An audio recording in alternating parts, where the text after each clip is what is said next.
Hi guys, I just wanted to record a little message for all of you.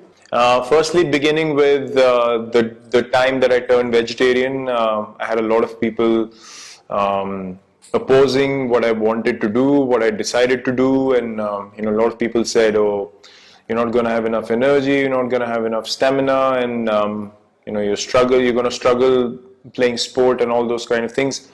But I think the fun in doing the things that are not, sort of stereotypical is that you have a chance to create something which people don't believe in before, and then you set an example. And I was convinced that it is possibly a myth and that I definitely can break that myth, and I've never felt better in my life ever since I turned vegetarian. So I'm really, really proud of that decision, and that I stuck to something that I decided to do. So as I said, the boundaries are only in your particular minds, in your own minds, and you must break those barriers, you must cross those boundaries and do something special. So I wish you guys all the best in all the endeavors that you embark on, and all my best wishes to you. Cheers.